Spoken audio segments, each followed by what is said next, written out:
Cool. So welcome, everyone. My name is Vishesh Oberoi. I work at Microsoft New Zealand as a technical evangelist based out in Auckland, focusing on a lot of emerging tech, especially around, as you must have seen in the keynote, around bots and trying to figure out, how can our customers benefit from that, and also thinking about how can we really understand IoT and bring that forward as well, and actually build solutions that we have locally referenceable in New Zealand, as well as looking at some of the newer architectures, such as you've got app services, then you've got microservices as well, and now today we are sort of talking about nano services. So let's talk about, I guess, serverless to begin with, and understand what we've got overall throughout the session. So throughout the session, what you'll sort of hear today would be around, what really is serverless compute? How can we make the most of it? Understand basic things, some concepts, some best practices that other people have been using outside, and then understand where does Azure Functions sit into that or fit into that place. And then we'll probably look into some demos throughout the presentation. I'll do some quick fire intros into different ways of configuring functions, and how can we sort of bring it forward. Just to get a quick show of hands, how many of you are already using Azure Functions as part of your workloads? Okay, and how many of you have heard of Azure Functions before? All right, quite a few. That's good. So hopefully, after today's session, you'll have a basic understanding of how to trigger a function, what are the scenarios, and how can you implement it. So that is what we'll cover today. And how many of you are using web jobs as part of your workloads today? Very few. So based on the interest of time, we might go over some comparisons as well around what's different and what's new and how can we, which one to choose in the near future. So as you must have seen in my description, the biggest thing over there is that data is everywhere and processing power is everywhere as well. People are trying to figure out newer ways of doing compute. You've got app services helping you deliver some of those workloads as well, but what if you want to actually drill down deeper and figure out what these different computation options we've got in there? So if you think about it, you've got different options, depending on what level of access you want, you usually choose between them. And there is this concept of serverless as well, which is what we'll be discussing today. So to begin with, I guess let's just start off by understanding how it used to be before the cloud, right? If you think about it, you went down to the store, you bought some tin, and then you started deploying your applications, and you were consuming it after that. You sort of move it forward to when sort of IaaS started appearing about a few years ago. You no longer needed to think about virtual machines.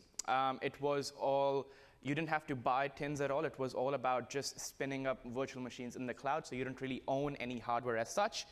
And move it forward to PaaS as well. Over the last very recent years, you've seen a lot of pickup in the PaaS world as well. You've got databases that are managed as a service for you. You've got identity managed as a service for you as well. You've got Office applications. You've got a whole lot of stuff that's already managed for you, and all you have to do is really focus on building that logic and maintaining that database, so that your sort of customers can still get the full flexibility of it, as well as get a full access to all the information that there is available. And if you think about it, once we were deploying these applications on the PaaS platform, we can enable auto scaling, we can do a whole lot of stuff, but beneath it, there is always the intention or the idea of having some sort of a virtual machine behind it. So wherever you go, you'll always have a very fixed amount of container on top of which you'll run your websites or your APIs or your microservices and stuff. So that is where it will sit. Docker, for example, is a classic example as well. A lot of different ways of orchestrating Docker environments, a lot of different ways of actually having someone else manage the basic infrastructure for you, and you running your containers on top of it. And that's what we've been doing with app services for quite a while. And if you think about serverless, in some ways, it's not really serverless. You're not getting rid of servers at all. It's just that as a developer, we don't get to see those servers, and we shouldn't really care about those servers. As long as we are receiving that scale, as long as we receive, basically, I guess what we're trying to do is go down to the lowest possible unit, right from a configuration point of view all the way up to a code point of view. and the smallest piece of work that will actually help you deliver a specific task. And we'll discover this scenario and understand what serverless really is over the next sort of 1 hour. And as you can see from the slide itself, scaling is, with serverless, you're scaling every single component of your application, right from maybe a single part of the app, which actually is perhaps creating an invoice or doing some watermarks for you on your documents and so on. So it's all the way down to a very, very specific problem that the function is trying to solve in the cloud. And some of the benefits, if you think about it, you have the capability of being able to run as per abstraction. Then you have scale based on the number of events you're receiving, based on the number of workloads you're receiving, based on the number of requests your service is receiving at that one point in time. And then again, I guess different cloud vendors have different ways of doing billing as well, but effectively the idea is that you just pay for what you use and for the amount of scale you sort of use it for. In simpler terms, if I had to summarize what serverless really is all about, serverless computing is like your code, a toggle bar, and your credit card, and that's it. So at the end of the day, it's really about figuring out how can you make the most of just writing a piece of code, throwing a credit card on it, and off you go building your applications and consuming them. And if you think about it, right, if you compare this with sort of existing applications or existing frameworks, you've got loosely coupled components in this case. For example, if you want to actually do some computation within your phone, you can actually now do it asynchronously over a function sitting in the cloud. And we'll discuss some of those discuss some of those scenarios as well as part of demos. And then you have this flexibility of really drilling deeper down into a specific problem, as I was saying before. So it's about having super micro nano functionality to react to a single event based on a trigger or based on a timer or based on a webhook request. So, and that's where Azure Functions comes into play as well. With Azure Functions, what we've done is we've given you the full flexibility of what language you want to use. We've got first-party support for C# and Node, and there's experimental support for everything else that you see on the screen and otherwise. The pricing model is interesting as well. If you think about it, we've got two different options. One is the classic app services plan, where you can actually just spin up and use a sort of set amount of infrastructure on top of your app, Functions app. Or if you want dynamic scale, where you have the flexibility of scaling out automatically without having to deal with that component, which will be managed for you by Azure Functions. And one of the best things about this is that you get the same classic experience. You can go down to the console. You can do NPM, whatever you want. You can install libraries. You can install NuGet packages. You can do a whole lot of stuff, just like a normal app. But in this case, it's running as a function in the cloud. And then again, if you think about enterprise functionality, you've got auth available as well, Active Directory, Facebook, Google, and so on as well. And integration as well. So there is a lot of support for integration. If you're using Logic Apps as part of your workflows today, it all runs with Azure Functions. There are triggers available within Logic Apps that help you configure some of those workloads as well.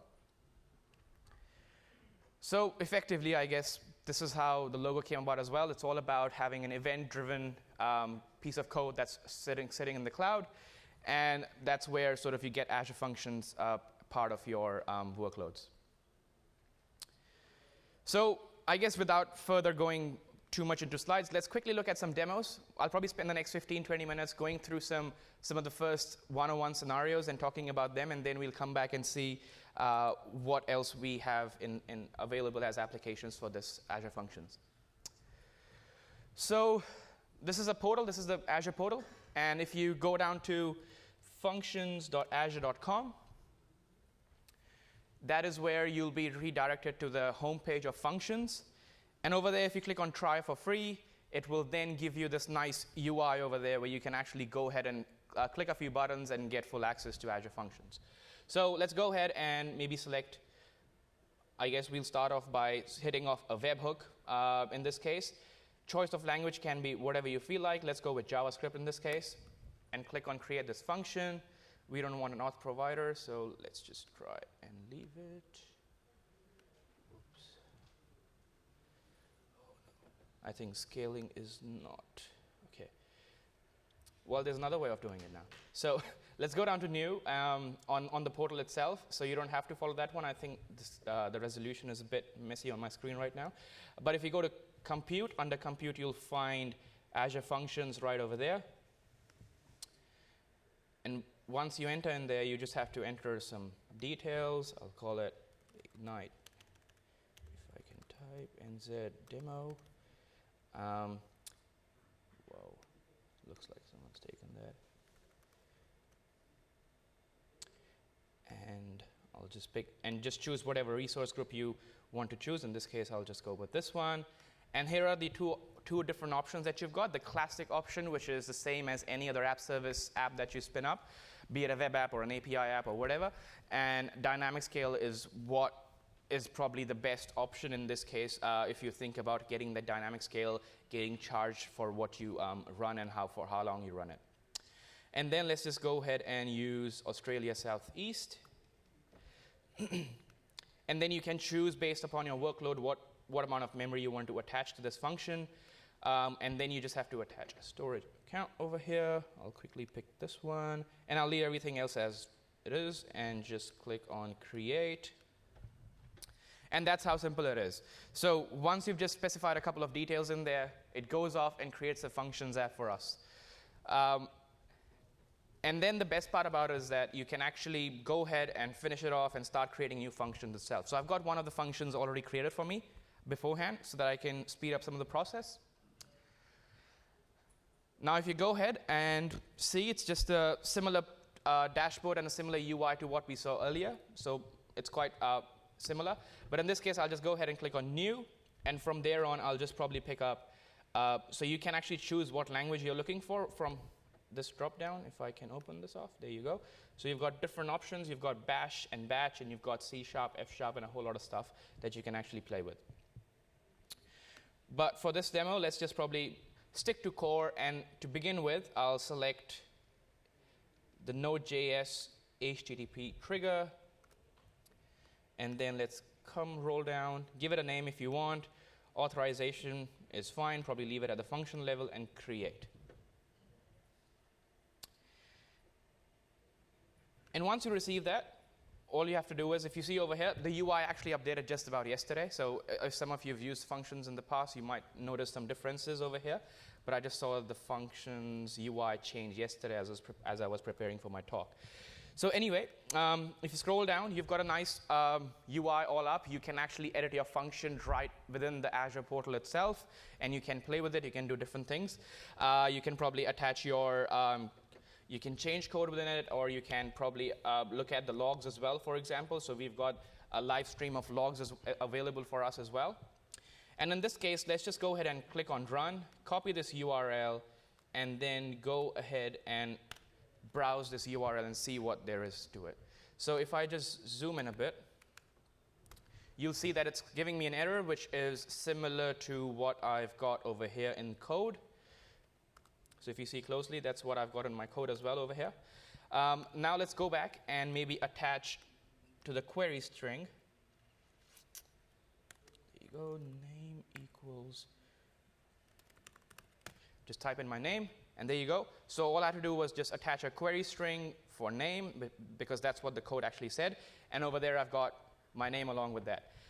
Now, the best thing about this is that the speed of update is actually pretty quick as well. So if you go ahead and if you want to change and alter some of the text in there, maybe let's try this one. Control S works on the portal as well, just as a nice add to it. And if we go ahead and press enter once again, you'll see the speed of how quickly the code actually changes. So you can actually implement a lot of changes while you're on the go, and it's actually quite responsive to that. So once we've done that, if you see about this, it's all in Node.js. But if you want to replicate the same functionality, you can do similar function for C# as well. It's available as one of the templates to use. And you can go off, create it, and click on run, copy it, go to the page, and let's just try it once again. And there you go. So it was just as simple as that. Works in both C# and Node without any changes to the code itself. Now let's look at another example. So we've got another template for GitHub, for example. So in this case, if I go ahead and search for probably one of the samples in there, you'll find out that there is a sample for, it's in, just have to figure that one out. There you go. So there is the GitHub webhook for Node.js or C#. Let's just go with C# in this case. Scroll down, click on create, and it creates a trigger for us that we can use for our GitHub account over here. So what you can do is, for example, if you've got a couple of GitHub repos, maybe private as part of your organization or public, and you just want to monitor and track different activities within your repo, and you want to potentially filter out some of the stuff in terms of the notifications you receive, you can actually just go down, pick up one of the repositories. Maybe I'll just pick any one of the older ones that I've got. Let's go with this one. And then I can just go in there, and under settings, I can click on webhooks, add a webhook. I can just paste in that URL, go back to my function, copy the secret, and I'll just get it to send me everything. Add a webhook, and once you're done, let's try and do some activity in there. So let's just create a new issue. This is an issue. Code works. What's happening? There we go. And hopefully, if you look at the logs, we should receive a notification in there. So as you can see, there was a notification that came up to our function. If you don't believe me still, let's try it once again and close the issue. And there you go. You've got one more notification in there as part of it. So that's how quick and easy it is to actually spin up these little tiny examples. Is it visible on the screen? Oh, yeah, it is. OK, cool. So that's how you can sort of use some of these templates and actually go about using them.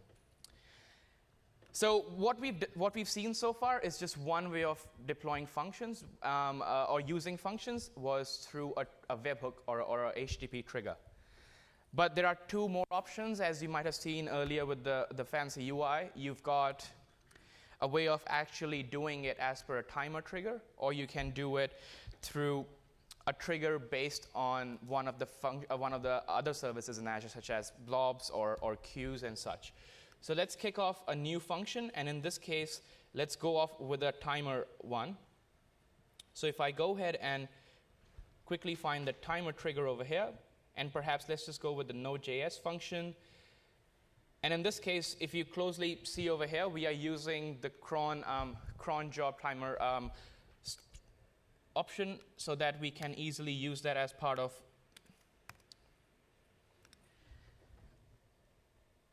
our demo. And let's just quickly, maybe let's just try and do something with it over here. So what happens in this case is that this will be running probably once every 5 seconds. And once we get in there, we can sort of try running it, and hopefully it will run after every 5 seconds. So as you can see, there is a notification over here that says it's successful. But what else you can do with this is actually go onto the Integrate tab and attach more inputs and outputs if you want. So for example, you might want to trigger this function once every 5 seconds, but you might also want to grab inputs from other services in Azure, or perhaps a SQL table or something else, or a document DB table. So you can attach all those different features in it. So in this example, I'll go off with Azure Storage Queue maybe, and select that option, and just give it a name over here. Select a name for the queue as well. I'll leave everything as default. Select a storage account that I've been using, and click on Save. So once I've done that, you'll see that in the background, my function will still be updating and changing and doing its thing after every 5 seconds, hopefully. OK, I think I've got to just configure one more setting in here.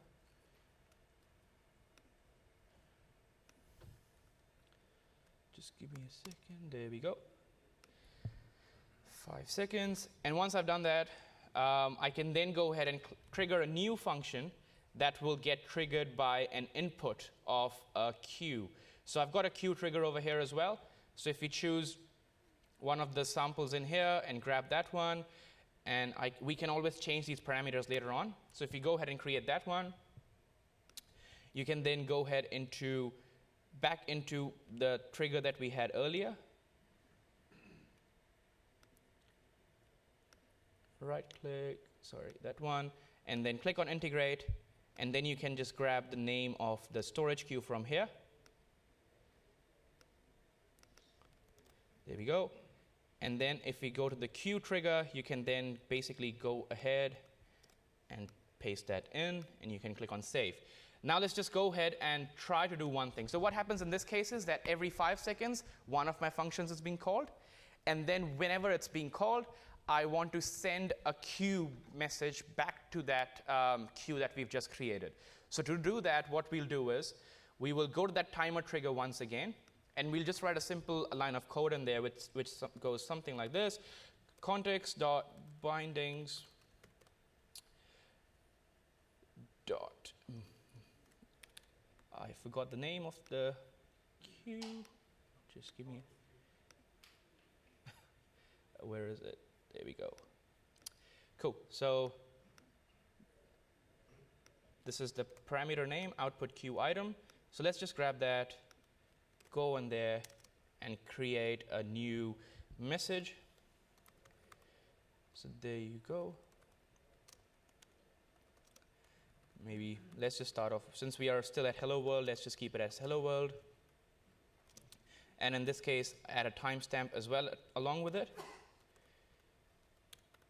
if I can type it correctly. And as you can see, I've got some IntelliSense working for me as well in here, so that it's nice and easy when I'm typing and running this. So every 5 seconds, it should hopefully trigger this function and add a new item to the queue. And if we go back to our queue trigger file over there, which is being triggered whenever there's a new item to the queue, you'll see that that function is also getting triggered. And to prove that it's actually working, I've got my Azure Storage Explorer over here, and hopefully if I just do a refresh, there you go. It should hopefully have some more.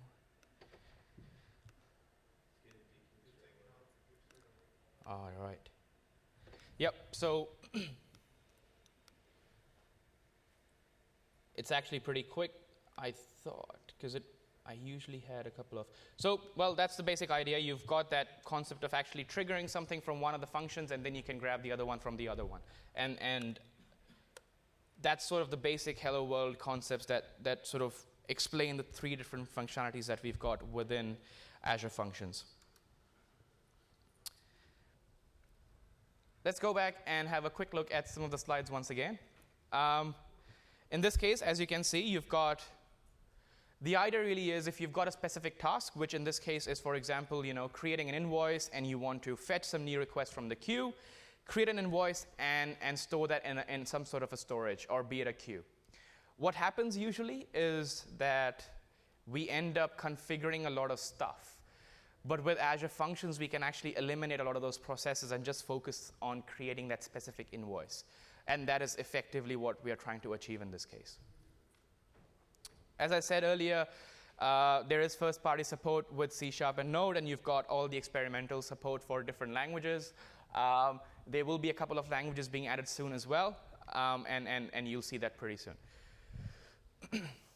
So since we are nearly halftime, it's time for a halftime joke. Does anyone know what does a function in my bathroom have in common?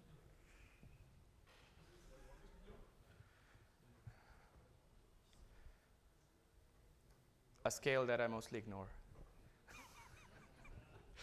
Oh no. Oh no. All right. Okay. Anyway, so hopefully it woke you up once again. Anyway, so I guess, as I said earlier in my sort of agenda as well, we will be comparing web jobs and functions towards the end. But effectively, if you think about it, the whole functions architecture is based on the core web jobs SDK. If you go today, I think on GitHub, it's still called web jobs SDK. And the best part about it is that you've got the same functionality of web jobs that you had previously as well, but also get the flexibility of using dynamic scale and really not care about the scale, as I said just in the previous slide. So let's have a look at some of the best practices of functions programming model. As you look at it, you've got the idea of really having different ways of starting an input or starting at a trigger or starting at a specific webhook, and you can choose between those different inputs as well. And towards the end, you can also attach outputs for your functions app. So you don't necessarily need to follow the way you're configuring your app. In some scenarios, you might have a mobile app that you want to use, for example. So if you think about maybe a mobile app that takes a picture of an invoice and you want to implement some OCR to actually detect what was the total amount of that specific receipt, you can grab that information, throw that image in one of the blob storages, and throw the line of that total amount in one of the easy tables in mobile apps. So you can enable these scenarios without having to do a lot of plumbing, because a lot of times we are sort of writing code to actually do these connection strings and enable basic post requests and stuff. But it is very important for us to remember that as a functions app, it is necessary to keep it down to a single thing. For example, in my previous sort of Hello World demos as well, you saw, it might seem very basic and very straightforward, but effectively that's the core idea. You want to make sure that if you are triggering on a queue to process a specific task, that is exactly what you cover off. Functions should be idempotent. It is one of the sort of core, fundamentals of functions as a service across different cloud vendors and different architectures. And you want to have the job finish as soon as possible, as well as part of your architecture overall. So effectively, I guess if I had to summarize, on how to really use the functions programming model, the idea is that when you have something, you grab something, do this, and at the end of it, you have an output that you want to process and send it off somewhere else. So that is what the key takeaway from, I guess, the overall functions programming model is. A lot of people, a lot of companies out there now, a lot of startups are actually basing off their architecture on serverless as well, where everything is attached to a piece of code that does a whole lot of stuff. And as you might have seen already in the schema as well, you've got your triggers attached, you've got your inputs, you've got your core code, and then towards the end, you want to just send out an output as well, as I've said earlier. This is an interesting one. So scaling, again, as I said, you've got two different options. You've got one of the traditional app services plan tiers where you can actually choose between basic, standard, premium. You can decide how many number of instances you want to reserve for it, and you are yourself responsible for scale. If you want to set that automatically, that's again up to you, based on what parameters and based on what performance you want to set those parameters, and have that dedicated sort of instance sitting behind your functions app. Which also means that you can have multiple app services apps running on the same instance as well, so which gives you a bit of flexibility in the way you handle pricing and so on. But the way the dynamic scaling works is that you sort of pay for the number of executions, and platform is responsible for everything outside of your code, essentially. This is how the pricing is calculated usually. It's based on number of executions divided by the duration of execution times reserve memory. So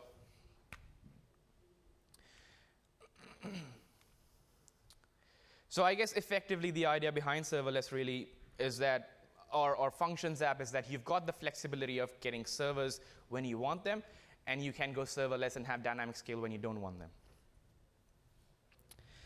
So let's look into some of the, I guess, other things as well. Because if you think about it, writing code in the browser is great, but what about replicating that stuff locally on your machine as well? And then there are some questions around, how do you actually enable those CI and CD practices that you've got with normal APIs and normal app services. So let's have a quick look at that, and let's see what support there is available, and let's come back and see what all we can do with it.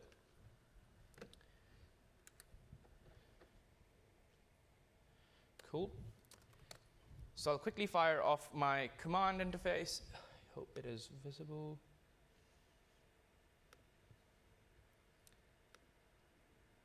Okay. I hope it's visible at the back, is it?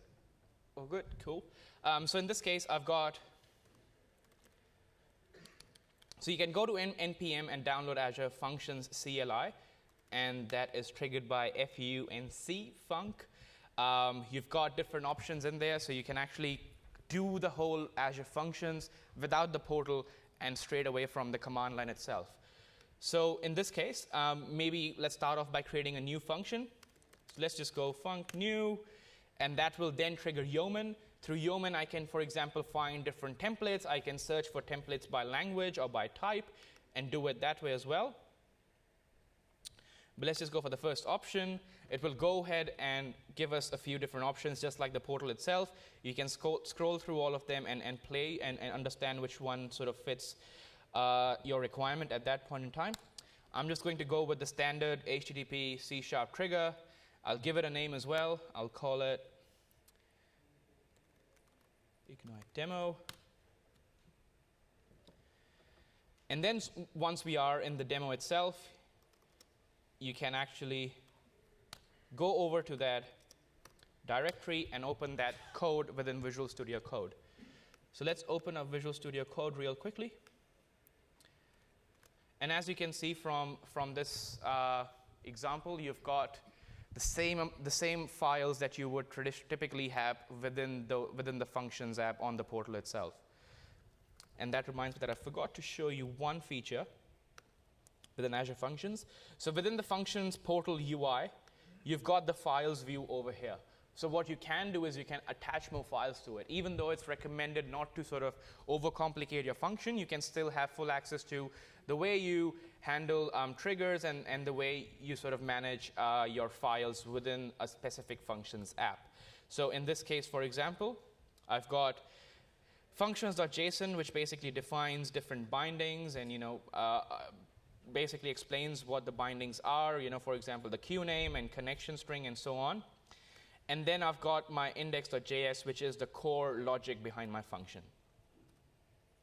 And similarly over here, I've got this scenario where you've got function.json that basically, if you've used functions before, you would understand through that piece of code that it's effectively starting off a new HTTP trigger. And it is on the input side, so whenever someone hits that trigger, you grab that trigger and do some stuff that's written in run.csx. So you can actually achieve all of that through this process as well. And then I can go back to my command line as well, and I can continue running. If you go to function, you'll see that there's one of the options where you can actually go ahead and run your function and take it from there as well. So you've got full support of actually running the function locally on your machine as well. Okay. And as I was talking earlier about how to sort of configure continuous integration, again, it's super easy. It's just a click of a button. You go down to the function settings. Under there, you can then configure and set up your CI/CD, maybe if it's through your GitHub repo or if it's through Visual Studio Team Services or Bitbucket account or wherever you've got your repository, you can directly attach your files from there and grab your information directly in there. Again, you've got full support for authentication as well, and you can also sort of configure cores for your triggers.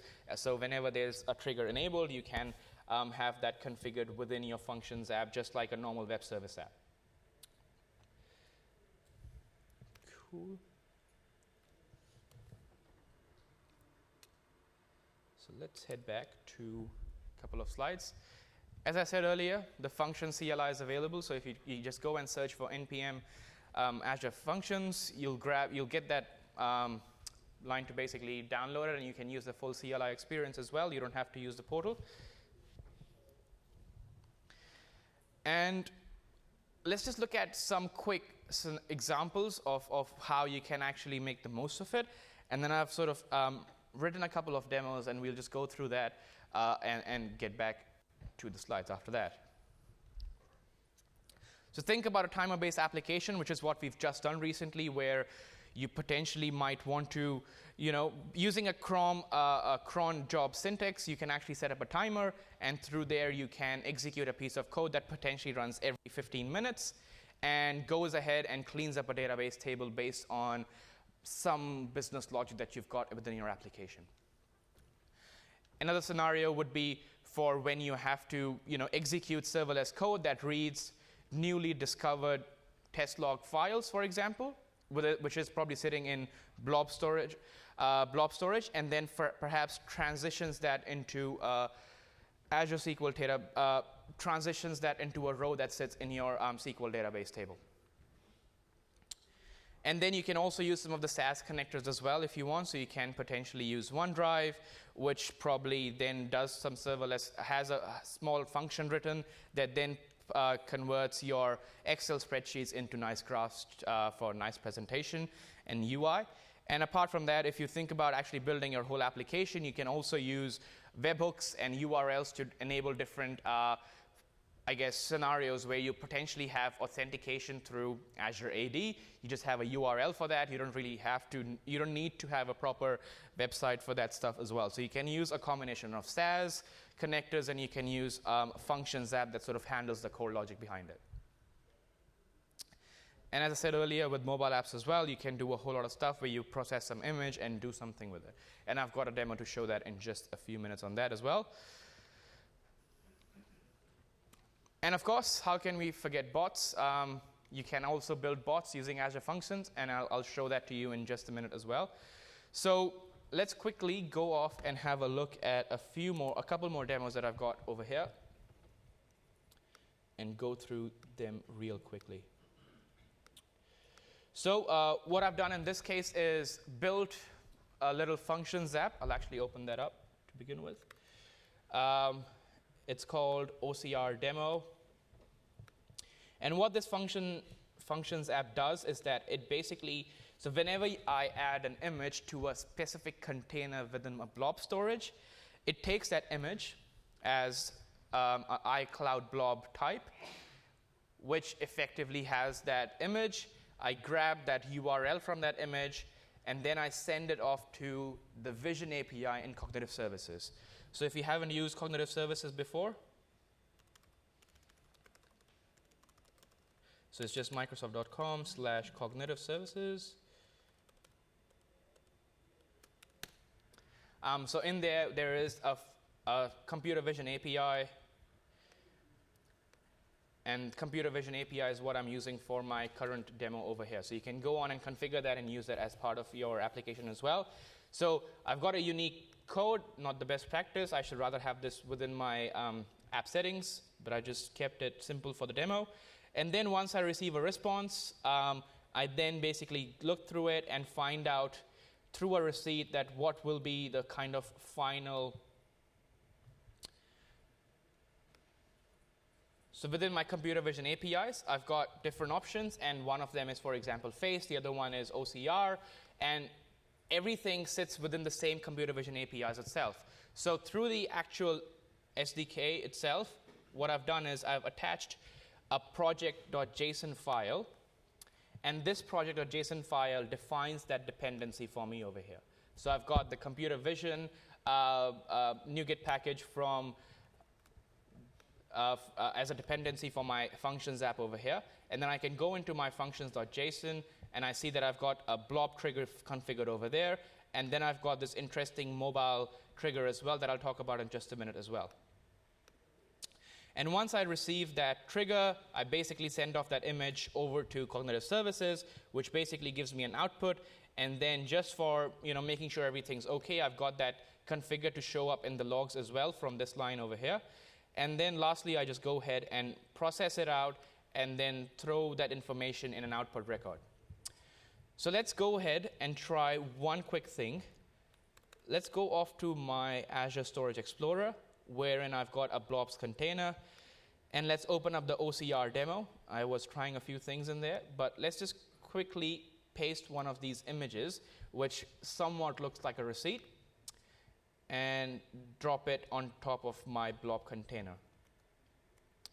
Now, as you can see, there was a function that was carried out over here.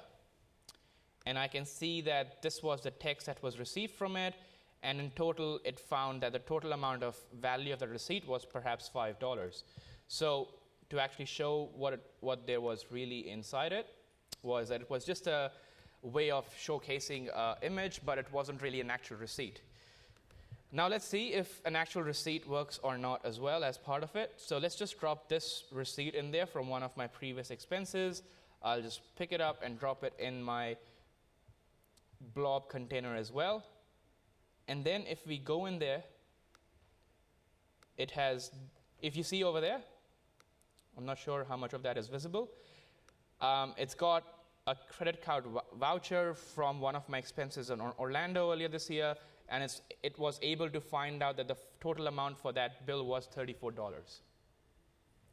Now to show that how it is helping me further, I'll go on to probably opening up a new portal real quickly and go into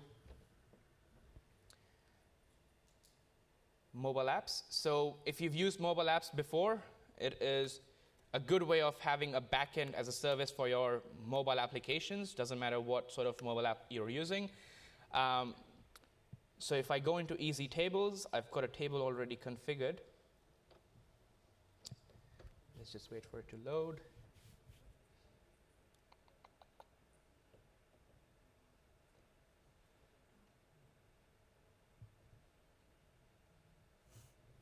It's taking a while to load.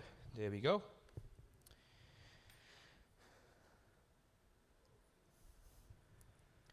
And as you can see, I can just maximize this over here as well. I've got this piece of information that I've been using, and I can see the text over there as well, and I can see the total amounts from those receipts when I was processing those images. So using OCR functionality from Cognitive Services, I was able to use functions as a way of configuring a backend. Now, what if we want to actually take it a step forward as well? What if you want to perhaps,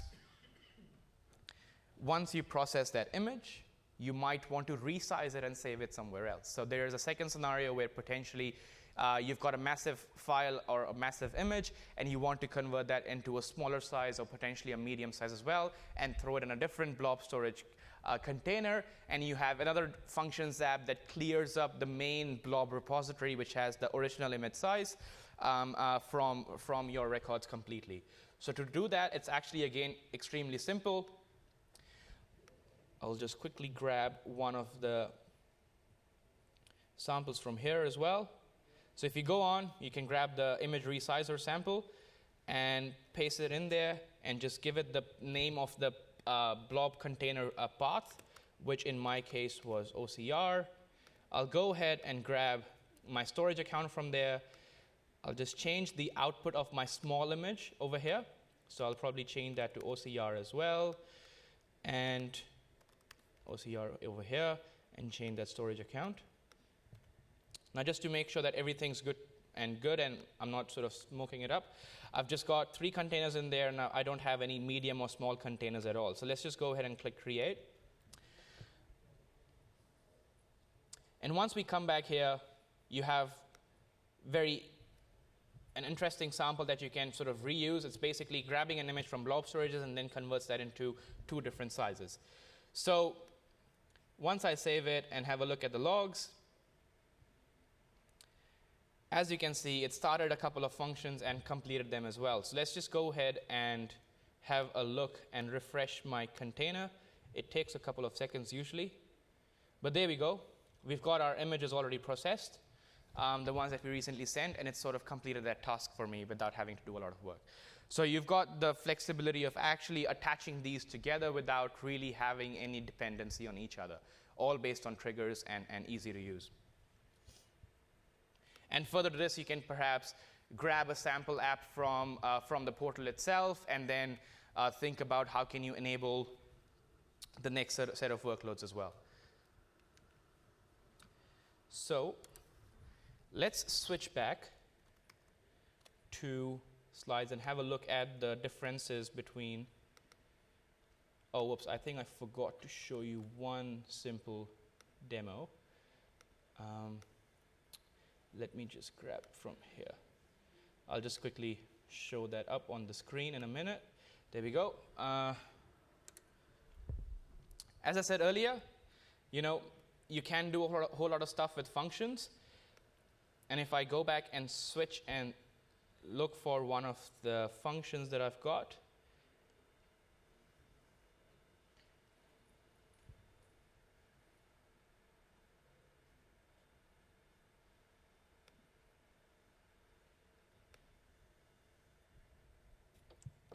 just quickly open that up.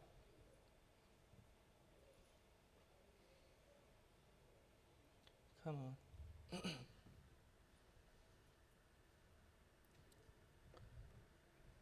While this is loading, I'll probably just, oh, there we go.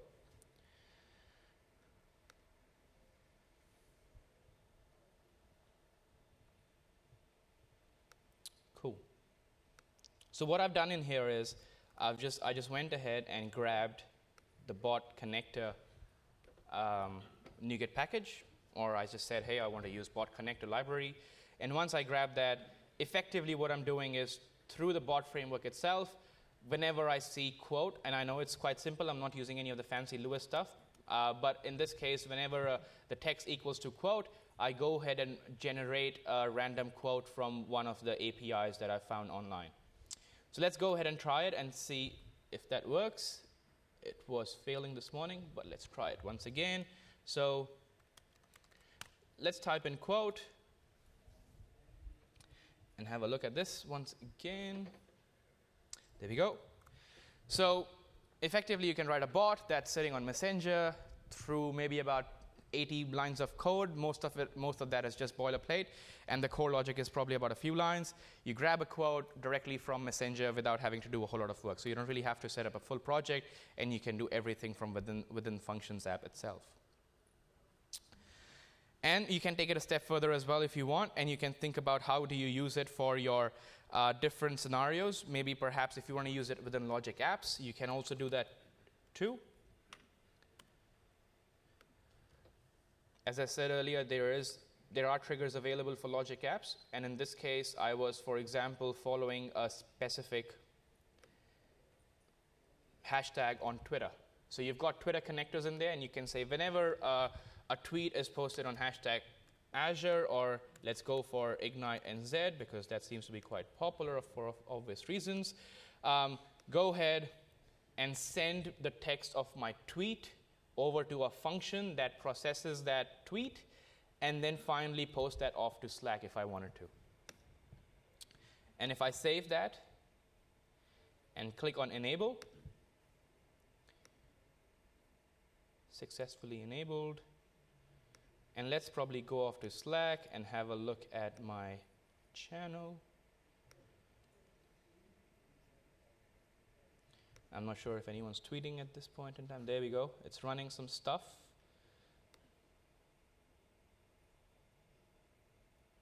There we go.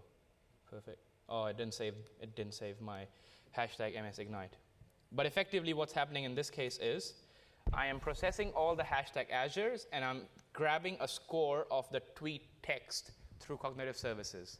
So what you can do is you can actually have this for your companies. If you have a Twitter account for any of your companies, you can grab this, a very simple demo that basically sends the tweet text off to cognitive services, grabs that information, and sets it up with a score based on how likely or the user was, or how happy or the text was, how happy or sort of negative the text was within that tweet. And you can sort of continue that stuff from there on. And we've just got a few more minutes left, so let's just finish it off by comparing, what's different with web jobs and how it is configured. So with web jobs, you had more freedom, but you also had to do a lot of work. But in this case, with Azure Functions, you have this concept of really not having to care about a lot of scale. As I said, serverless architecture, so you don't really see the servers at all, and you can easily use them across the board. And my Slack channel is just exploding right now. Just disable it. And then further on, there are lots of things that are quite similar, and we've kept them same from web jobs over to functions as well. There is support for triggers and inputs and outputs, and full binding support for all of those different options. Again, as I said earlier, it's based on the same web jobs SDK, so a lot of the things that you see within functions were existingly available on functions on web jobs as well.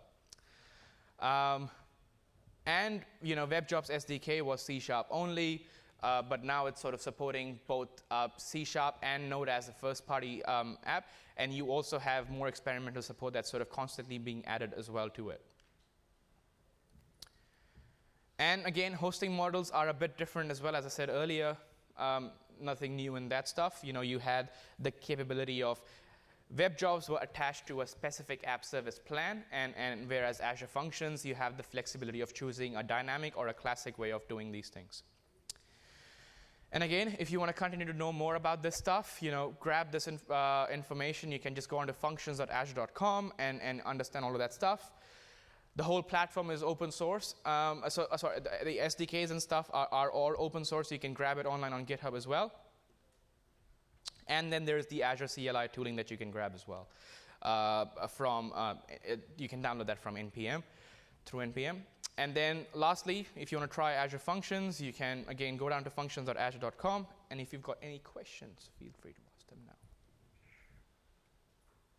Yep. How did I attach my bot to the messenger? So if I quickly switch over and show you my, whoops, maybe not that. So and as you can see, my Slack channel is just going crazy. Let me just turn off notifications. Cool, so within the bot, if you go to dev.botframework.com, you can just go in there and click on my bots, in my case. And I've got this bot that I created over here. So I can just open up the quote bot. And within my quote bot, all I had to do was, if I show you the parameters in there, I've just got the name of the bot itself, and I've just attached the same URL that I got from Azure Functions. And once I get that URL, I just basically register it with the Microsoft App ID and password, give my publisher name and stuff, and basically go ahead and save changes. And once I'm done with that, I can then follow a step-by-step tutorial that enables me to publish this on any of these different channels. But in this case, I chose Messenger, and I can go ahead and click on that link that will open up that window for me to interact with the bot itself. Cool. Any more questions? Yes?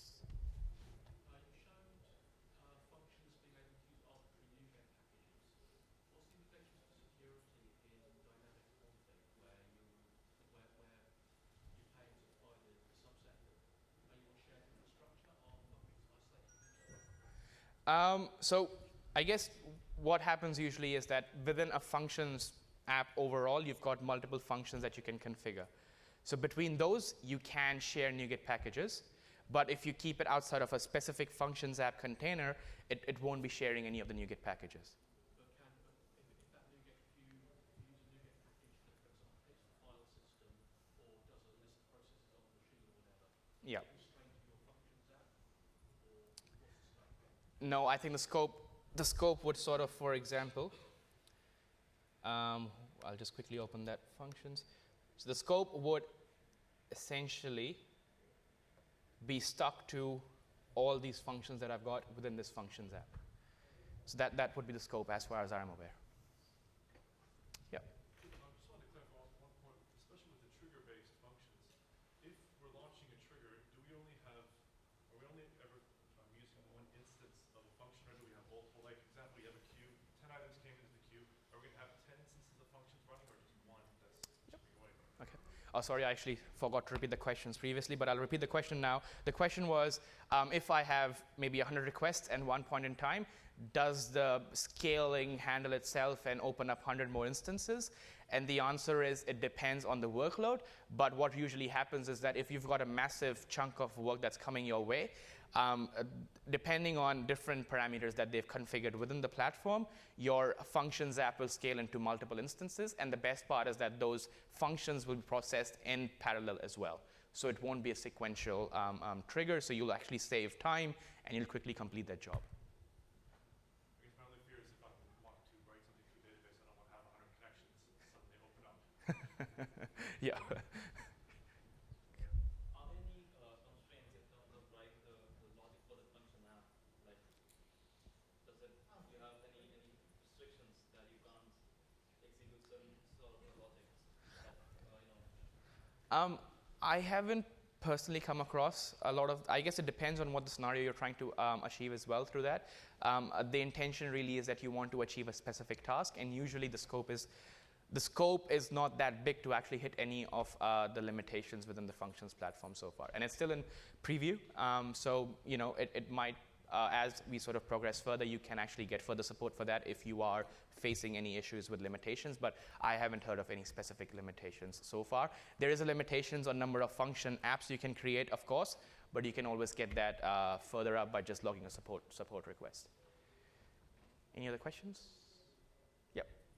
Do the box work with Skype for Business, or is it just Skype at this point? It is just Skype at this point, but I mean, to me, it seems that likely in the future you'll also have Skype for Business because it's a no-brainer, but for now it's only Skype. They mentioned yesterday it's on the to-do list. Cool, so don't forget to complete your evaluations to win one of the Surface Pro 4s or the tablets, and thank you for coming.